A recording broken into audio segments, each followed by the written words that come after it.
உங்கள் வீட்டில் நீங்கள் வளர்க்குற செல்லப்பிராணிகளுக்கான லைசன்ஸ் வாங்கிட்டீங்களா? அப்படி வாங்கல சீக்கிரம் வாங்கிடுங்க, இல்லை உங்கள் செல்லப்பிராணி பிராணி ஆகிடும்.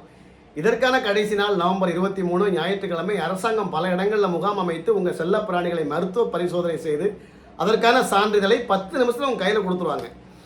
இல்லை ஞாயிற்றுக்கிழமை நான் எங்கேயும் வீட்டை விட்டு வெளியே போக மாட்டேன், வீட்டே நல்லா பிரியாணி சாப்பிட்டு கொரட்டை போட்டு தூங்குவேன் அப்படின்னு நீங்கள் தூங்கிட்டீங்கன்னா அரசு அதிகாரிகள் உங்கள் வீட்டில் ஏதாவது செல்லப்பிராணிகள் வளர்க்கீங்களான்னு சோதனை பண்ண வரும்போது லைசன்ஸை கொடுங்கன்னு கேட்பாங்க. சார் அந்த லைசன்ஸ்லாம் கிடையாது அப்படின்னு சொன்னீங்கன்னா ஒரு டாக் இருந்தால் 5000 ரூபா ஃபைனு. இல்லை என் வீட்டில் 3 பூனையும் ஒரு டாக்கும் வளர்க்குறேன் அப்படின்னா 20000 ரூபா ஃபைனு. இது முதல் தடவை தான். 2வது முறை நான் வரும்போது லைசன்ஸை கரெக்டாக கையில் வச்சுருக்கணும்னு வான் பண்ணிட்டு போவாங்க. நம்ம என்ன பண்ணுவோம், வீட்டில் உள்ள செல்லப்பிராணிகளை பூரா காரில் அள்ளி போட்டு தெருவா சுற்றுவோம். எங்கே போய் லைசன்ஸ் வாங்கணும், என்ன டாக்குமெண்ட் ரெடி பண்ணணும், நம்ம யாரை பார்க்கணும், யாருக்கு லஞ்சம் கொடுக்கணும், இந்த மாதிரி பல சந்தேகங்களோட சுற்றினா கூட உடனே லைசன்ஸ் நம்மளால் வாங்க முடியுமான்னு கேட்டால் முடியாது. அதனால் அரசாங்கமே முன் வந்து உங்கள் செல்லப்பிராணிகளுக்கு நாங்கள் லைசன்ஸ் தரோம், வந்து வாங்கிக்கங்கன்னு சொல்லும்போதே நம்ம போய் வாங்கிடணும். இதுக்கான கடைசி நாள் நவம்பர் 23. மறக்காமல் உங்கள் வீட்டில் குழந்த மாதிரி வளர்க்குற உங்கள் செல்லப்பிராணிகளுக்கான லைசன்ஸை போய் வாங்கிடுங்க.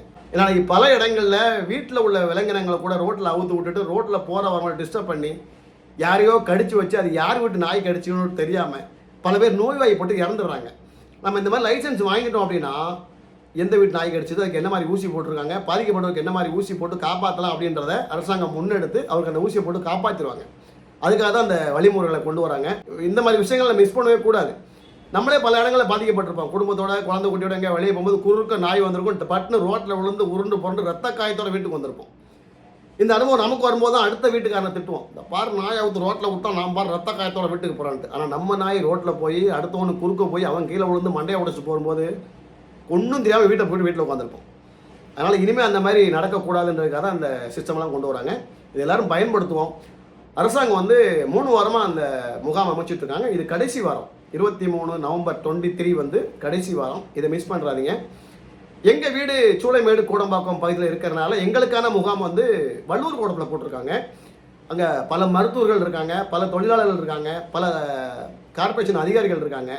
போன உடனே அந்த விலங்கினங்களை பரிசோதனை செய்துட்டு நமக்கான சர்டிஃபிகேட்டை கொடுத்துறாங்க. அது மாதிரி உங்கள் ஏரியாவில் எந்த பகுதியில் போட்டிருக்காங்க அப்படின்றத உங்கள் பகுதி வட்டச்செயலாளரோ இல்லை மாமன்ற உறுப்பினரோ இல்லை துப்புரவு பணியாளர்களோ இல்லை கார்பரேஷன் ஆஃபீஸில் கேட்டிங்கன்னா இங்கே தான் முகாம் போட்டிருக்காங்க, இங்கே கொண்டு போனால் லைசன்ஸ் கிடச்சிடும் அப்படின்னு சொல்லிடுவாங்க. அதை நீங்கள் பயன்படுத்திங்க, மிஸ் பண்ணிடாதீங்க. அதுக்கப்புறம் நம்ம 50,000 செலவு பண்ணால் கூட நம்ம செல்லப்பிராணிகளுக்கான லைசன்ஸை வாங்க முடியாது. சரியா? நன்றி.